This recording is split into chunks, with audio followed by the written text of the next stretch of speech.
Ongole YCP నుండి టీడీపీలోకి వలసల పరంపర కొనసాగుతూనే ఉంది.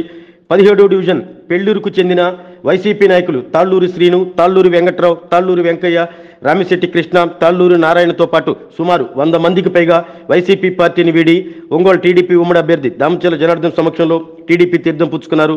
వీరికి టీడీపీ కండువలు కప్పి పార్టీలోకి ఆహ్వానించిన దామచర్ల జనార్దన్ ఈ కార్యక్రమంలో దామచర్ల వెంట జనసేన అధ్యక్షులు షేక్ రియాజ్, బీజేపీ నాయకులు యోగయ్య యాదవ్, టీడీపీ నేతలు మంత్రి శ్రీనివాసరావు, రాచిగండ్ల వెంకట్రావు, బండారు మదన్, సన్నిబోయిన జాలయ్య, శ్రీను, చంద్రశేఖర్ తదితరులు పాల్గొన్నారు.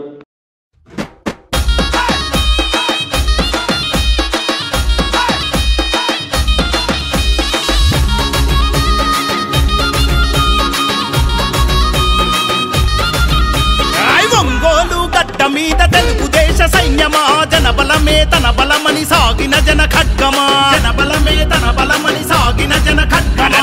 దామచర్ల జనార్దను అన్నే మన ధైర్యము, నిరుపేదల గడపల్లో వెలిగే చిరుదీపము, నిరుపేదల గడపల్లో వెలిగే చిరుదీపము.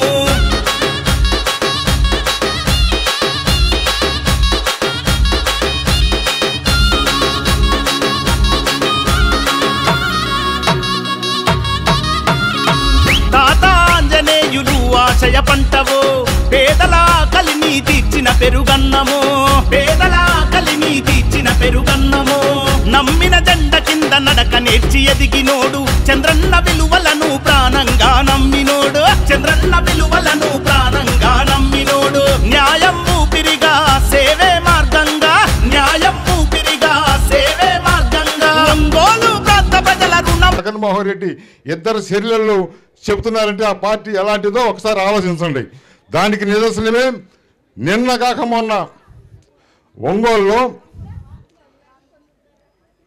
ప్రస్తుతం ఉన్నటువంటి శాసనసభ్యుడు దౌర్జన్యాలు చేసి మహిళలను అడ్డు పెట్టుకొని మరి గూండాయం చేసి ఓటమి భయముతో ప్రజల మీద అదేవిధంగా కార్యకర్తలని భయపెట్టాలని చూసి ఓట్లు వేసుకోవాలంటే భారతీయ జనతా పార్టీ చూస్తూ ఊరుకోదు. ఈ విషయాన్ని కేంద్ర ప్రభుత్వానికి తెలియజేస్తామని చెప్పుకొని ఈ సందర్భంగా తెలియజేస్తున్నాం.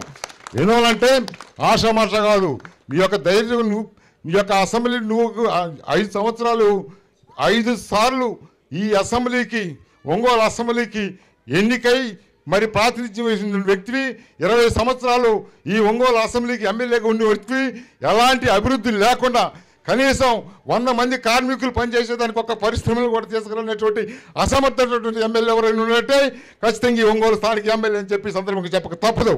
ఎందువల్లంటే ఆయన ఎక్కడ చేసింది ఏమి లేదు, 20 సంవత్సరాల నుంచి చెప్తూనే ఉన్నాడు.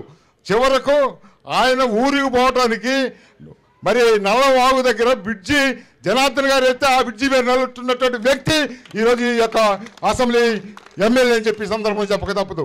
ఈ విధంగా ఆయన ఈ ఒంగోలు ప్రజలకు చేసింది ఏమీ లేదు. ఆయన 20 సంవత్సరాల నుంచి చెప్తానే ఉన్నాడు, నేను ఒంగోలు ప్రజలకి మంచినీళ్ళు ఇస్తాను అని చెప్తున్నాడు. మరి 20 సంవత్సరాల నుంచి చెప్తున్నటువంటి శపథం చేసినటువంటి వ్యక్తి ఈ రోజున ఆనాటి తెలుగుదేశం ప్రభుత్వంలో 80% పూర్తయినటువంటి గోళ్ళకమ్మ దగ్గర నుంచి ఒంగోలుకి పైప్ లైన్ వేసినటువంటి అసమర్థ ప్రభుత్వం ఏదైనా ఉందంటే ఖచ్చితంగా వైసీపీ ప్రభుత్వం అని చెప్పి సందర్భం చెప్పక తప్పదు. ఆ విధంగా అంతేకాదు, ఈ రోజున కొత్తపట్నం బకింగ్హామ్ కాలంలో ఉన్నటువంటి బ్రిడ్జి కానీ 80% అయింది. నేనే అనేక సార్లు ఉద్యమాలు చేశాను, అక్కడ నిలబడ్డాను, ధర్నాలు చేశాను. చేస్తే ఇంతవరకు దాన్ని కంప్లీట్ చేయకుండా నీ యొక్క రాజకీయ స్వార్థం కోసం దాన్ని ఆ విధంగా పెట్టావు. ఇటీవల కాలంలో దాన్ని పూర్తి చేయడం జరుగుతుంది. ఈ విధంగా నువ్వు ఈ యొక్క ఒంగోలు ప్రజలకి చేసింది ఏమీ లేదు. అంతేకాకుండా ఎర్రజల్లలో దాదాపు ఎర్రజల్ల కొండని గుండు చేసేసారు, ఏమి లేదు అక్కడ. ఈ రోజున దాదాపు 15,000 మందికి పట్టాలు ఇస్తానని చెప్పి, అది మైనింగ్ జోన్లో ఉందని చెప్పి తెలిసి కూడా అక్కడ చదువు చేసి 50 కోట్ల కానించి 100 కోట్లు ప్రజల సొమ్ముని ఖర్చు పెట్టాలంటే ఈ ప్రజల కోర్టు ఎవరు భరించాలని చెప్పి సందర్భంగా భారతీయ జనతా పార్టీ నిలదీస్తుంది ఈ ప్రభుత్వాన్ని. అంతేకాకుండా ఈ రోజున ఈ యొక్క స్థానిక ఎమ్మెల్యే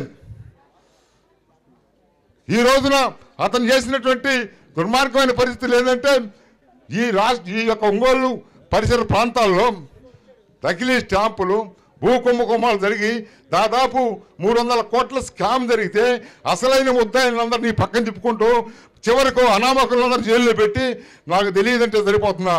ఈ విధంగా ఈ ప్రభుత్వాన్ని ఈ యొక్క స్థానిక ఎమ్మెల్యేలని ఖచ్చితంగా చిత్తుగా ఓడించాల్సిన అవసరం ఎంత ఉందని చెప్పి భారతీయ జనతా పార్టీ చెబుతుంది.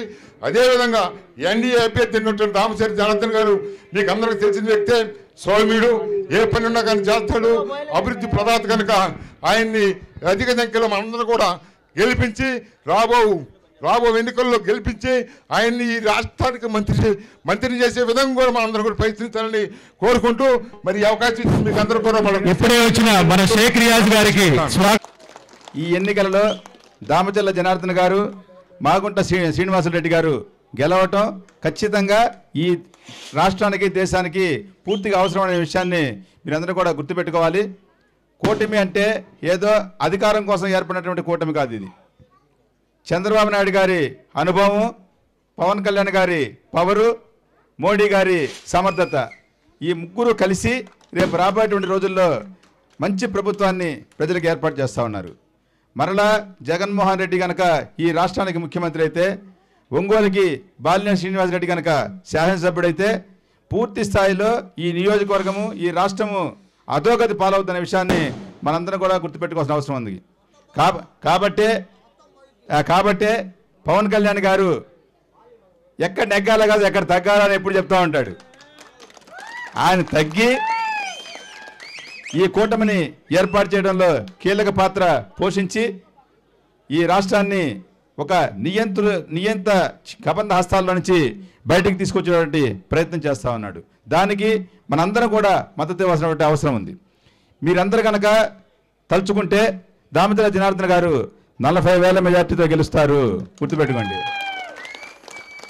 ఒక్క ఓటు కూడా మెజార్టీ 40,000 తగ్గడానికే లేదు. మీరేం చేస్తారో మాకు తెలియదు. అందరూ చాలామంది మహిళలందరూ కూడా వచ్చారు. పెళ్ళూరు అంటేనే ఒకప్పుడు తెలుగుదేశం పార్టీకి పట్టుకొమ్మ. ఇప్పుడు లాస్ట్ ఇయర్ పవన్ మనతో లేడు కాబట్టి మనకు మైనస్ అయింది. ఇప్పుడు పవన్ ఫ్యాన్స్ మొత్తం మనకు వచ్చారు కాబట్టి ఇందాక మన యోగి గారు చెప్పినట్టు మనకి వారు వన్ సైడ్ అయిపోవాలి. పెళ్ళూరులో ఏం చేస్తారు? పెళ్ళూరులో వారు వన్ సైడ్ అయిపోవాలా మొత్తం. ఇవాళ మన పవన్ ఫ్యాన్స్ కూడా వచ్చింది కాబట్టి అంతా మన బీసీ సోదరులు అంతా కూడా చాలా ఉత్సాహంగా ఉన్నారు. అందరూ కలిసి మనకి 2014లో వచ్చిన మెజార్టీ కంటే ఇంకా భారీ మెజార్టీతో మనం ముందుకెళ్ళాలని చెప్పేసి నేను మనస్ఫూర్తిగా కోరుకుంటున్నాను. అదేవిధంగా ఇక్కడ వైసీపీలో ఉన్న బీసీ సోదరులు కూడా ఆలోచించాలి. ఇవాళ తెలుగుదేశం పార్టీ బీసీ రక్షణ చట్టం పెట్టింది. అదేవిధంగా 50 సంవత్సరాలకి బీసీలకి పెన్షన్ ఏర్పాటు చేసింది. ఇవన్నీ కూడా మీరు ఆలోచించి మన దామచర్ల జనార్దన్ గారు అభివృద్ధిని ఆకాంక్షించే వ్యక్తి. అదేవిధంగా ఇప్పుడున్న స్థానిక ఎమ్మెల్యే లాస్ట్ టైం ఒక ఇన్సిడెంట్ని అడ్డం పెట్టుకొని సానుభూతి పొందాడు. ఇప్పుడు ఆడవాళ్ళని అడ్డం పెట్టుకొని రాజకీయం చేయాలని చూస్తున్నాడు. గమనించాలి మీరందరూ. నిన్నగాక మొన్న ఇన్సిడెంట్ జరిగింది. అక్కడ ఒక అమ్మాయి వాలంటీరు, అసలు అక్కడ ఏం జరిగిందో మాకు తెలీదు. తర్వాత మేము అరగంట తర్వాత అక్కడికి వెళ్ళాం. నువ్వు బాలినేని శ్రీనివాసరెడ్డి గారిని సభాముఖంగా నేను కోరుతున్నాను, ఛాలెంజ్ చేస్తున్నాను. నువ్వు ఆడవాళ్ళని అడ్డం పెట్టుకోకపోతే మా మీద కేసు ఎందుకు పెట్టించావు? మేము ఎక్కడో ఉన్నాం. అరగంట తర్వాత ఇన్సిడెంట్ జరిగింది. అక్కడ కొట్టుకున్నారు. మన కార్యకర్తని, మన నాయకుని కొట్టారంటే మేము ఎమ్మెల్యేగా మన జనార్దన్ రావు గారు అందరూ అక్కడికి వెళ్ళి పరామర్శించి తీసుకొని మేము పోలీసు ఎస్పీ గారి ఆఫీస్కి వెళ్తే మా మీద కేసు పెట్టిస్తాడు. అసలు మాకు సంబంధమే లేదు. ఒక అమ్మాయి చేత ఎస్సీ అమ్మాయి చేత ఎస్సీ ఎస్టీ యాక్ట్ పెట్టించి మమ్మల్ని ఇబ్బంది పెట్టే పరిస్థితి చేస్తాడు. ఇదంటే నీ రాజకీయం, అదేమంటే నేను ఆడవాళ్ళని అడ్డం పెట్టుకున్నానా, నేను రాజకీయం చేస్తానా, ఇట్లా మాట్లాడతాడు. మళ్ళా ఆలోచించండి సోదరులారు, అందరూ ఒకసారి ఆలోచించండి. అభివృద్ధి కావాలా, మనకు అరాచకం కావాలా?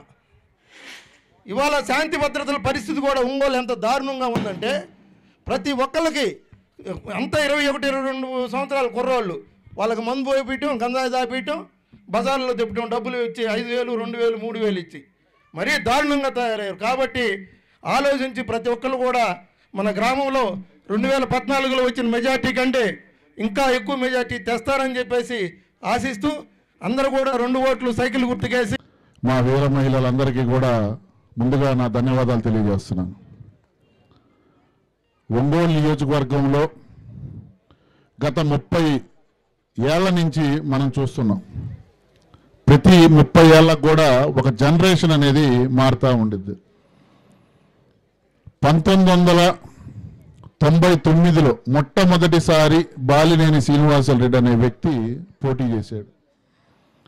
పోటీ చేసినప్పుడు అతని అదృష్టమో లేకపోతే మన దురదృష్టమో తెలియదు, కానీ హరిబాబు ఆ రోజు ఇండిపెండెంట్గా వేయటం, తెలుగుదేశం రెబల్ అభ్యర్థిగా, ఆ రోజు ఉన్నటువంటి మున్సిపల్ చైర్మన్గా ఉన్నటువంటి మంత్రి శ్రీనివాసరావు గారు అసంతృప్తితో ఉన్నా సరే కాంగ్రెస్ పార్టీని నమ్మి ఆ రోజు కాంగ్రెస్ పార్టీకి చేయటమో మరి ఏమో తెలియదు, కానీ ప్రజల తలరాత 30 ఏళ్ల నుంచి ఒంగోలు నియోజకవర్గానికి దరిద్రం పట్టినట్టు బాలినేని శ్రీనివాసరెడ్డి పట్టి పీడిస్తున్నాడు. ఎప్పుడూ లేదు ఒంగోలులో ఎక్కడికి పోయినా గంజాయి అనేది విచ్చలవిడిగా దొరుకుతుంది. ప్రతి చాట కూడా ప్రతి అడ్డ గంజాయి మందుతో నిండిపోయినటువంటి ఏర్పాట్లు చేసినటువంటి వ్యక్తి బాలినేని శ్రీనివాసరెడ్డి. 2 రోజుల క్రితం చూసాం, తెలుగుదేశం పార్టీ తరఫున అక్కడ ఉన్నటువంటి కార్యకర్తలు వాలంటరీ ఆ కార్యక్రమాల్లో పాల్గొంటే ఎన్నికల కమిషన్ వాలంటరీలు ఎవరు కూడా కార్యక్రమాల్లో పాల్గొనటానికి లేదని చెప్పేసి ఆదేశాలు జారీ చేసింది. ఆ ఫోటోలు తీస్తే నోటికి వచ్చినట్టు అక్కడ ఉన్నటువంటి తెలుగుదేశం పార్టీ కార్యకర్త మోహన్ రావును కొట్టి నానా రభస చేసి మరలా మోహన్ రావు రిమ్స్లో చూయించుకుంటుంటే రిమ్స్ మీదకి 400 మందితో దాడి చేసినటువంటి వ్యక్తి బాలినేని శ్రీనివాసరెడ్డి. ఎందుకంటే ఒక శాసనసభ్యుడు అయ్యుండి ఒక ప్రభుత్వ వైద్యశాలలో 400 మందితో ఎవడైనా దాడికి దిగుతాడా అని నేను అడుగుతున్నా. మరలా ఈరోజు పోలీస్ స్టేషన్ మీదకి వెళ్ళాడు. వైసీపీ పార్టీ నాయకుల్ని పోలీస్ స్టేషన్కి పిలిచారంట. అంటే ఒంగోలులో ఏ విధమైన రౌడీజం చేస్తున్నారో ఒక్కసారి మనందరం కూడా గుర్తు తెచ్చుకోవాలి. 5 సార్లు గెలిచానంటాడు, కనీసం ఒంగోలుకి ఏమన్నా చేశాడా అంటే చెప్పుకోవడానికి ఒక్క పని కూడా లేదు. మరలా ఆయన చెప్తాడు, నేను ఎటువంటి అవినీతి పరుణ్ణి నేను కాదు అంటాడు. మరలా ఆయనే చెప్తాడు, నేను మంత్రిగా ఉన్నప్పుడు కొంతమంది దగ్గర డబ్బులు వసూలు చేశాను, నేనేమి అతీతుణ్ణి కాదు అంటాడు. లక్షల మీద పంద్యాలు కాస్తాడు. పేకాటకి వెళ్తే కోట్లలో పేకాట ఆడతాడు. మరి ఇంత డబ్బు యాడ్ నుంచి వచ్చిందంటే మనం ఓటు వేసి గెలిపిస్తే అవినీతి సొమ్ముతో వచ్చింది. ఒక్కసారి గుర్తుపెట్టుకోండి. ఎందుకంటే 99 ఎన్నికల్లో అప్పులతో పోటీ చేసినటువంటి వ్యక్తి బాలినేని శ్రీనివాసరెడ్డి. తీరా వాళ్ళ నాయకుడి దృష్టికి వద్దాం. ఎందుకంటే నాయకుడు ఎలా ఉంటే కింద కార్యకర్తలు కూడా అలాగే ఉంటారు. ఈ రాష్ట్రాన్ని ఒక్క అవకాశం అని అడిగాడు 2019కి.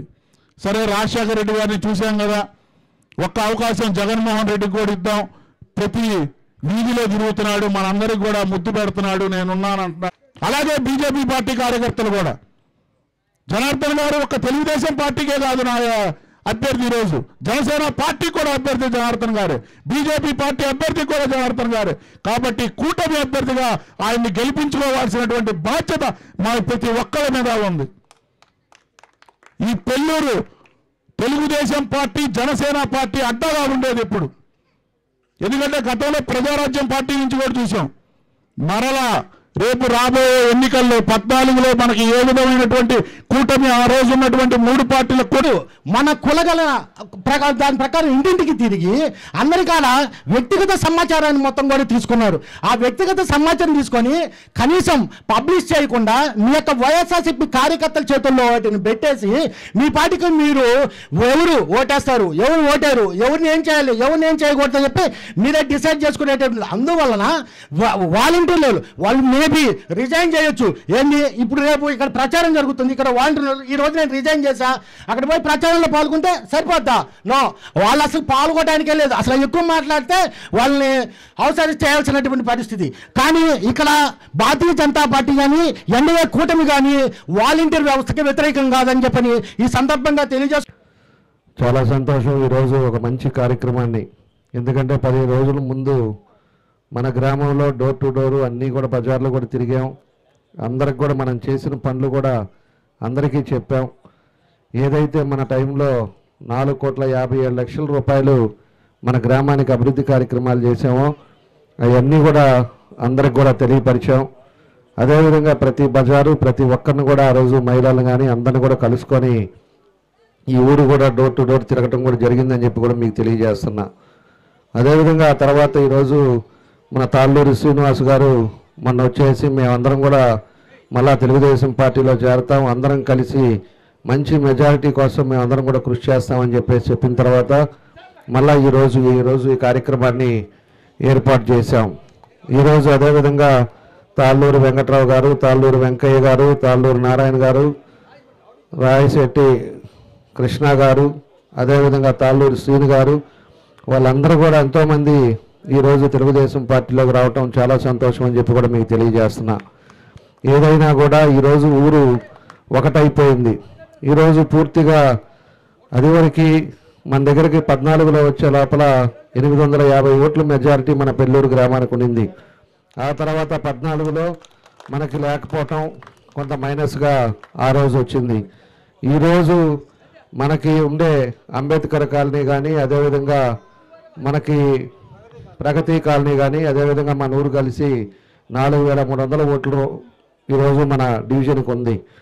ఖచ్చితంగా ఈసారి మన వాళ్ళ ఊపు కానీ, అదేవిధంగా ఎంతో ఉత్సాహంగా అక్కడ కూడా అదే పరిస్థితులు ఉన్నారు కాబట్టి 1,500 పైన మనకు మంచి మెజారిటీ వచ్చే విధంగా ఈ డివిజన్ ఉందని చెప్పేసి కూడా మీ అందరికీ కూడా నేను తెలియజేస్తా ఉన్నా.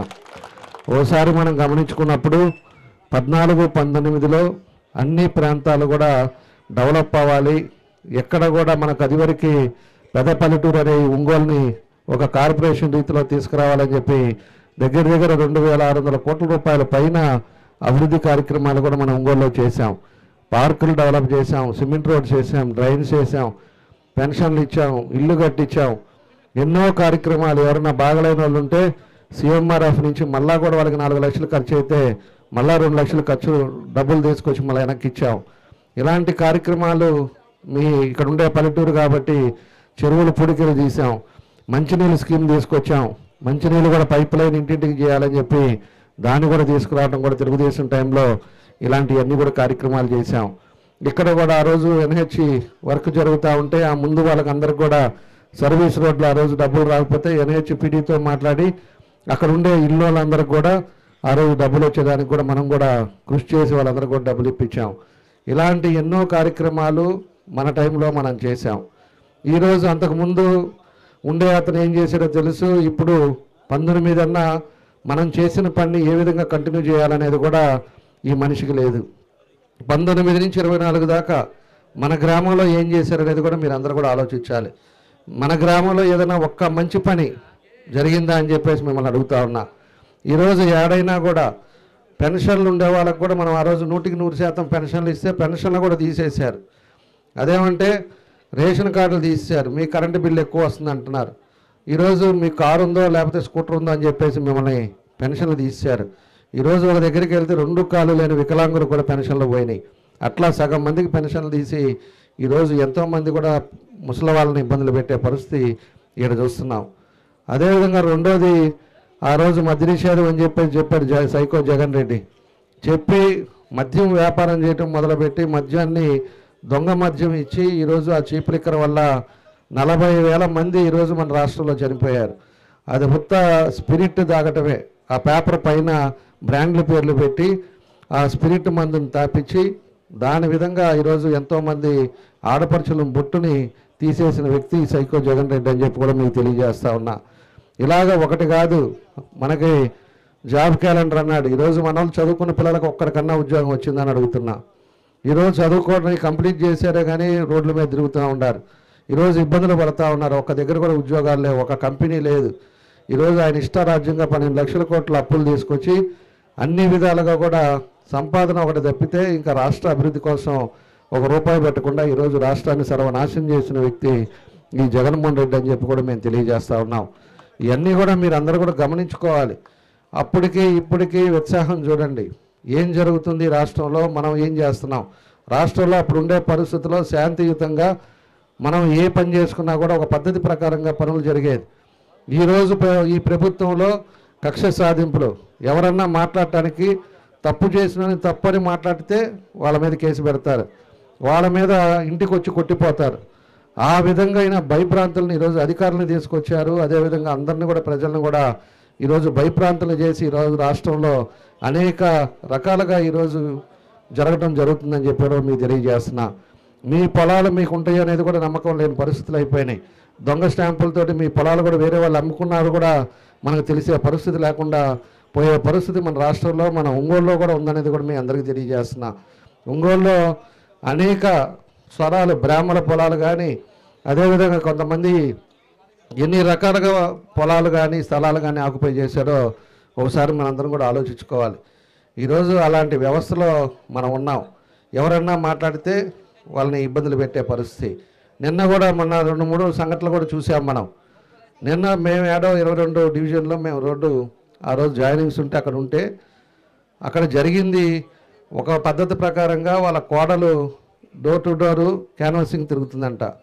మనం ఆడవాళ్ళని ఎప్పుడు కూడా తెలుగుదేశం పార్టీ కానీ ఒక వాళ్ళని ఆదరించే పార్టీ, వాళ్ళంటే కూడా ఆడవాళ్ళంటే ఒక గౌరవించే పార్టీ తెలుగుదేశం పార్టీ. మేమంతా కూడా మన క్యాడర్ కానీ మన వాళ్ళు కానీ నోరు తెరిచి ఎప్పుడు కూడా ఆడవాళ్ళని ఒక మాట అనరు. అలాంటిది ఏదో విధంగా ట్రాప్ చేద్దాం, ఏదో విధంగా ప్రజల్లో ఒక నమ్మకాన్ని క్రియేట్ చేయడానికి ఇతను ఓడిపోతున్నాడని చెప్పేసి అర్థమైపోయి ఎంతోమంది పార్టీలోకి వస్తున్నారని చెప్పి ఈరోజు పూర్తిగా అర్థమైంది. ఆ ప్రెస్టేషన్లో ఈరోజు కోడలను అడ్డం పెట్టుకొని ఏదో విధంగా దాని సానుభూతి పొందుదామని చెప్పి ఉద్దేశంతో ఈరోజు ఆమెనేదో అన్నారని చెప్పేసి ఆయన ఇష్టారాజ్యంగా మనుషులను తీసుకొచ్చేసి వాళ్ళందరినీ కూడా కొట్టడం జరిగింది. వాళ్ళ ఇంట్లో పోయి కొట్టింది కాకుండా అక్కడ డివిజన్లో పోటీ చేసిన అబ్బాయి వాళ్ళు ఫోన్ చేస్తే అక్కడికి వస్తే అతను రోడ్డు మీద ఉంటే అతను పట్టుకొని కొట్టారు. మనం అంతా కూడా చూసాం పేపర్లో కానీ ఇవన్నీ కూడా. అదేవిధంగా మేము ఎస్పీ దగ్గరికి వెళ్ళి అతను ఫస్ట్ ఎయిడ్ చేయడానికి మన వాళ్ళందరినీ కూడా ఇంటికి వెళ్ళిపోమని చెప్పాను నేను.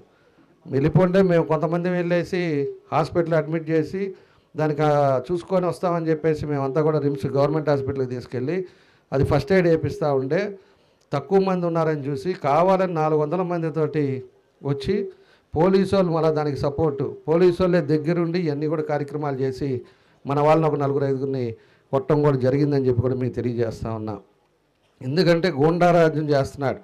గూండాయిజం కొంతమంది పిల్లలకి గంజాయి దాపించి అదేవిధంగా మద్యం చేసేసి వాళ్ళకి జీతాలు ఇస్తా ఒక 200 మందిని వాళ్ళు ఎక్కడ పడితే అక్కడ వాళ్ళకి ఏం లేదు, పొగులంతా ఏం పని ఉండదు, ఎవరిని కొట్టిరామంటే వాళ్ళని కొట్టే విధంగా కొంతమందిని పెట్టుకున్నాడు. కొంతమంది పెట్టుకొని ఇష్టారాజ్యంగా వాళ్ళు వ్యవహరించారు. నిన్న మళ్ళీ హాస్పిటల్ అంతా కూడా అద్దాలు పగలగొట్టి అన్నీ చేశారు, అన్నీ ఉన్నాయి. ఈ పోలీసు వాళ్ళేమో మన వాళ్ళ మీద కేసులు పెడతారు. అదంతా కూడా జరిగిన సీసీ కెమెరా క్లిప్పింగ్స్ అన్నీ ఉన్నాయి. ఎవరు పగలగొట్టారో ఉంది. మేము లోపల రూమ్లో కూర్చొని కుట్లేస్తూ ఉంటే అతనికి దెబ్బ తగిలిన అతని దగ్గరే ఉండి మేము కుట్లేపిస్తూ ఉంటే బయట అద్దాలు పగిలిన దాంట్లో మన కేసులు పెడతారు. మాదంటే ఏమన్నంట అతను డోరు దాకా జనాలను వేసుకొని వచ్చి డోరు దన్నటం, ఆయన ఇష్టారాజ్యంగా ఊగిపోతా ఏదో అతనికి ఏదో పూతం వచ్చినట్టు ఎవరు కొట్టండి, వాణ్ణి కొట్టండి, వీణి కొట్టండి, ఎవరో పాపం ఎల్లో షర్ట్ వేసుకుంటే అతను పట్టుకొని కొట్టేశారు. కొంతమంది పేషెంట్ ఇడ్లీ తీసుకొని వస్తూ ఉంటే బయట టిఫిన్ తీసుకొని పేషెంట్కి టిఫిన్ తీసుకొని వస్తుంటే రే తెలుగుదేశం లాగా నేను కొట్టండి రా. అట్లా కనపడ్డ వాళ్ళందరినీ ఒక పార్టీ అనేది లేకుండా ఇష్టారాజ్యంగా కొట్టి మళ్ళా కేసులు పెట్టి మన మీద పెట్టి మనని కార్యకర్తలను ఇబ్బంది పెట్టి భయప్రాంతులను చేయాలని చెప్పి ఈరోజు కంకణం కట్టుకొని దాని మీద పెట్టుకోవడం జరిగిందని చెప్పి తెలియజేస్తున్నా. నేను ఒకటి కూడా చెప్పా, మీ కోడలు నిజంగా ఎవరన్నా అనుంటే మీరు రండి అక్కడికి వెళ్దాం, ఎవరైనా కూడా అనున్నారో చూపించండి, సాక్ష్యాలు అనేది ఉంటుంది, దాన్ని పెట్టుకొని మీరు మాట్లాడండి. ఏదన్నా కూడా నిజంగానే కానీ పొరపాటు జరిగితే మీరు ఏం చెప్తే చేస్తామని చెప్పి కూడా నేను చెప్పా. దాని రాడు కావాలని నిన్నటి నుంచి ఇప్పటికి ఒక 10 సార్లు చెప్పుంటాడు జనాలకి. ప్రెస్ మీట్ పెట్టడం, మా కోడళ్ళ మీదకు వచ్చారు, మా కుటుంబం జోలికి వచ్చారు. ఎవరి జోలికి ఎవరు వెళ్తారు? మాకు అవసరం ఏంటి? మనం ఇవాళ కష్టపడి మనం పనిచేసాం, ఇవాళ ప్రజలు మన పక్షాన ఉన్నారు. ఇవాళ చంద్రబాబు నాయుడు గారు తెలుగుదేశం రావాలి అని చెప్పి ఒక పక్క జనసేన కానీ ఒక పక్క బీజేపీ కానీ వీళ్ళ ఉమ్మడి దాని మీద అందరి పార్టీలు కలిసి ఈరోజు ఈ సైకో ప్రభుత్వం పోవాలి, లేకపోతే ప్రజలందరూ ఇబ్బంది పడతారని అన్నీ కలిసి మేము పనిచేస్తూ ఉంటే మేము అన్నీ కూడా రోజు డోర్ టు డోర్ తిరుగుతా, మేము చేసిన పనులు చెప్పుకుంటా, మేము అందరి దగ్గరికి వెళ్ళి ఈసారి సహకరించండి, అందరం మనం కష్టపడి పని చేసుకుందాం, ఊరు బాగుపడాలి, అదేవిధంగా మన ప్రాంతం బాగుపడాలి, అన్నీ బాగుపడితేనే మన కుటుంబాలు కానీ అదేవిధంగా పిల్లలు కానీ అందరూ సంతోషిస్తారని చెప్పి మేము ఒక పక్క తిరుగుతూ ఉంటే అందరం కలిసి మీరేమో ఎట్ట కొట్టాలి, ఎవరిని కొట్టాలి, ఏ విధంగా కొడితే వాళ్ళు భయపడతారు, లేకపోతే 5 లక్షలు ఇద్దామా 10 లక్షలు ఇద్దామా అని చెప్పి నువ్వు అవినీతి డబ్బులు పెట్టి నీ ఇష్టారాజ్యంగా చేస్తా ఈరోజు వాళ్ళ కోడలను అన్నారని చెప్పేసి ఈ రకంగా ఎందుకు బిహేవ్ చేస్తున్నాడు అనేది కూడా మేము అర్థం కావట్లా. ఈరోజు పొద్దున్నుంచి మళ్ళా కూడా 10 సార్లు అన్నాడు 10 మీటింగులకి మా కోడళ్ళకి అన్యాయం చేసింది, మా కుటుంబం మీద పడినారు, నా మీద ఇష్టం వచ్చినట్టు మాట్లాడుతున్నాడు. అతను ఏదేందో పూనకం వచ్చినట్టు ఆయన ఏం మాట్లాడుతున్నాడో కూడా అతను అర్థం కావట్లా, సంస్కారం లేని మాటలు మాట్లాడుతున్నాడు. ఎందుకంటే మనకు వయసుకు గౌరవించుకోవాలి, ఆ వయసు గౌరవం కోసం అని చెప్పి మనం కూడా తగ్గి, ఎందుకంటే మనకు కావాల్సింది రేపు ప్రజల శ్రేయస్సు కావాలి, ప్రజలకు శ్రేయస్సు కావాలంటే మనం గొడవలకు వెళ్ళకూడదు. అదే కానీ నేను కూడా వాళ్ళు రావటం చూసేసి నేను ఒక 10 ఫోన్లు చేసి ఉంటే మన వాళ్ళు కూడా అందరూ వచ్చేవాళ్ళు. నేను ఇంటికి వచ్చిన తర్వాత రాత్రి 1కి అక్కడికి హాస్పిటల్ నుంచి వచ్చేది రాత్రి 2:30 అయింది. నేను వచ్చి మేము కూర్చున్న తర్వాత 3:30కి మనకి కొత్తపట్నం నుంచి మళ్ళీ 200 మంది వచ్చారు. ఏందన్నా ఏమైందని అంటే మనం పిలుచుకుంటే జనాలు రాకో లేకపోతే ఇవన్నీ కాదు కదా, గొడవలు అనవసరంగా వద్దని చెప్పేసి నేను కూడా అందరిని ఇంటికి పంపించేస్తే నువ్వు కావాలని చెప్పేసి ఒక ఇన్నిసార్లు ఎమ్మెల్యేగా ఉండి అంత వయసు ఉండి ఒకసారి 2 సార్లు మంత్రి చేశానన్న, ఒక సంవత్సరం మంత్రి చేశాడు. చేసి నువ్వు ఎలా ప్రవర్తించాలి, హుండాతనం అనేది ఉండాలి కదా, హుండాతనం లేకుండా నువ్వు ఇష్టారాజ్యంగా వాళ్ళకి మందు పోసి రిమ్స్లోనే అక్కడే మందు తాగుతున్నారు, అక్కడే లోపలికి వస్తున్నారు వాళ్ళు. అలా వచ్చేసి ఒక హాస్పిటల్లో అద్దాలు పగల కొడితే అక్కడ అంతా పేషెంట్స్ ఉన్నారనేది కొంచెం ఉన్నా కూడా మనకు ఆలోచన విధానం ఉండాలిగా.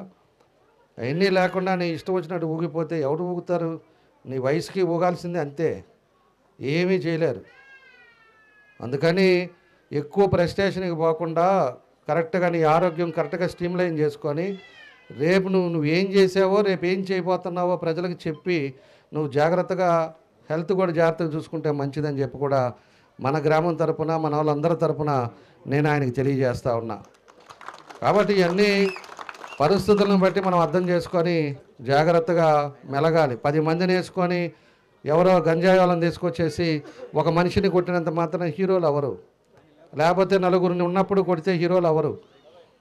అలాంటిది రేపు పరిస్థితులు కూడా మారినప్పుడు అందరూ వాళ్ళు ఇబ్బందులు పడే పరిస్థితులు వస్తుంది. ఎప్పుడు కూడా మనిషి శ్రేయస్సు కావాలి, అందరం బాగుండాలి, ప్రాంతం బాగుండాలి, కుటుంబాలు సంతోషంగా ఉండాలి అనేది మనం కోరుకోవాలి తప్పితే ఈ రకమైన పద్ధతులు ఎప్పుడు కూడా మంచిది కాదని చెప్పేసి కూడా నేను తెలియజేస్తా ఉన్నా.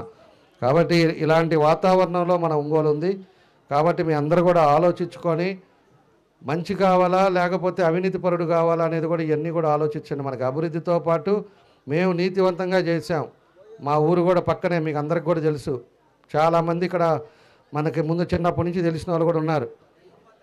కాబట్టి ఇవన్నీ ఆలోచించుకొని మీరందరూ కూడా రేపు మన మాగుంట శ్రీనివాసరెడ్డి గారికి కానీ నాకు కానీ రెండింటికి సైకిల్ గుర్తుకేసి మంచి మెజార్టీతోటి పెళ్ళూరు గ్రామంలో ఈరోజు 1 సైడ్ అయింది. ఎందుకంటే నేను వచ్చినప్పుడు చూసా మహిళలు ఎంతో సంతోషంగా ఆ రోజు హారతలు ఇస్తా బొట్టు పెడతా ఏ విధంగా ఆ రోజు రిసీవ్ చేసుకున్నారో ఇవన్నీ కూడా మేము చూసాం. తప్పకుండా రేపు మన గ్రామానికి కావాల్సిన పనులన్నీ కూడా తప్పకుండా మేము పూర్తి చేస్తాం.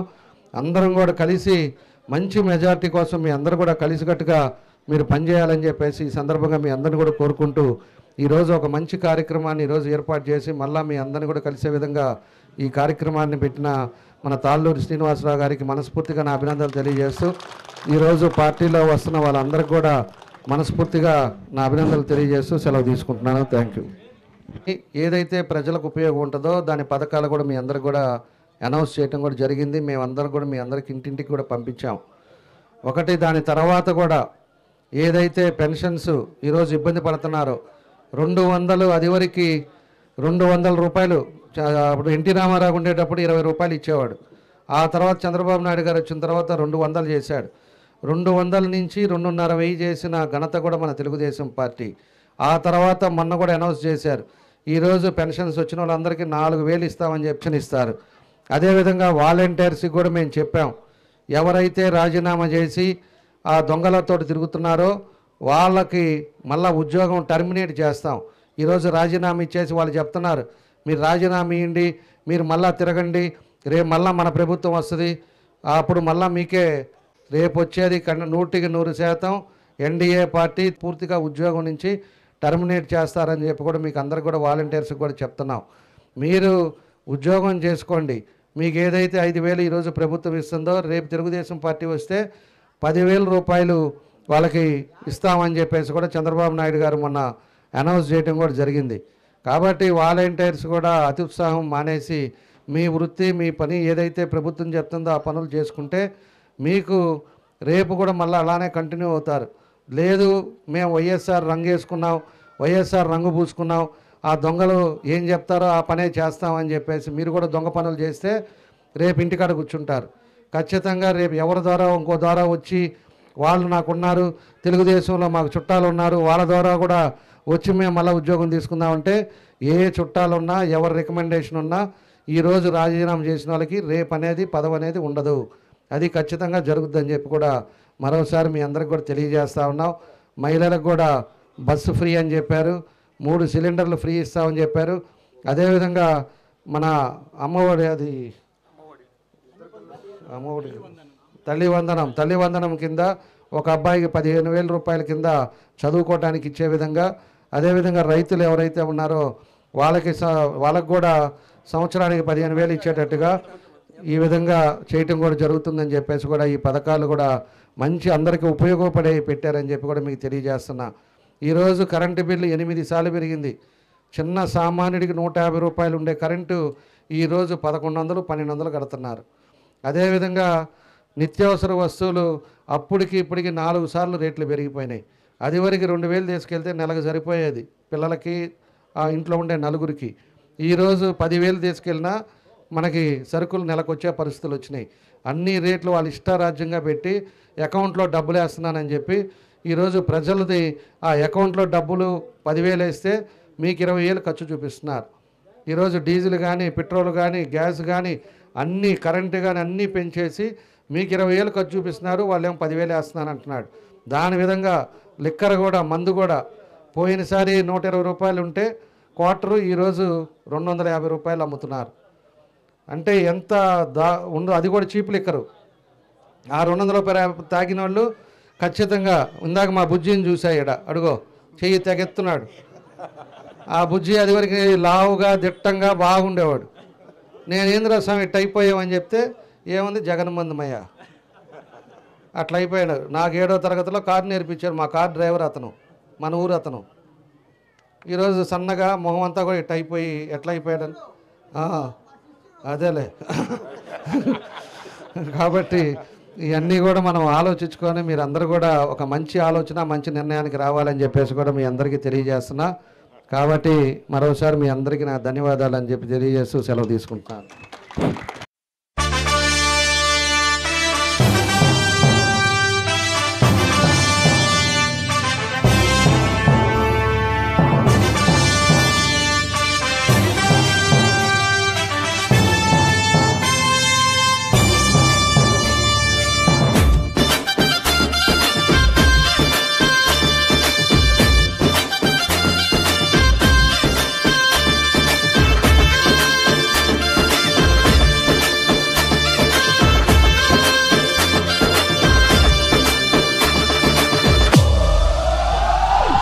ఎగిరే తెలుగుదేశం జెండా చేతబట్టినాడో, రామచర్ల మన జనార్దనన్న మన కై గదిలిండో, గడ్డ మీద అభివృద్ధిని చేసి చూపిండో, రామచర్ల మన జనార్దనన్న పిడికిలి ఎత్తిండో.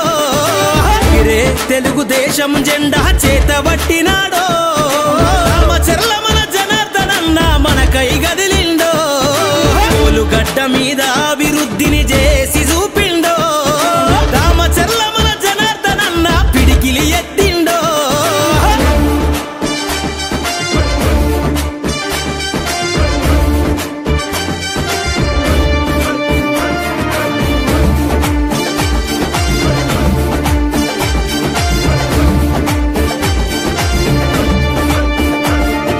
తెలుగుదేశము జెండానే తన చేతిలోన బట్టి ఒంగోలు అభివృద్ధి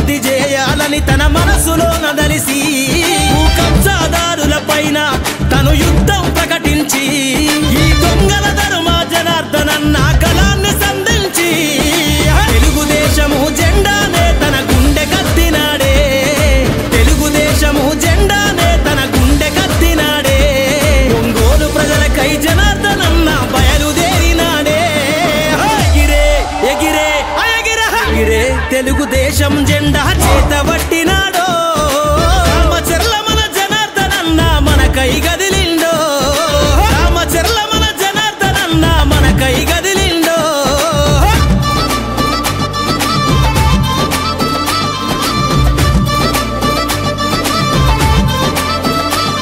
మన జనార్దనన్న ప్రజలందరికీ అండా అభివృద్ధికి అర్థం తెలిపే తెలుగుదేశం జెండా అన్ని రంగాల అభివృద్ధి ఒంగోలు ఎదనిండా.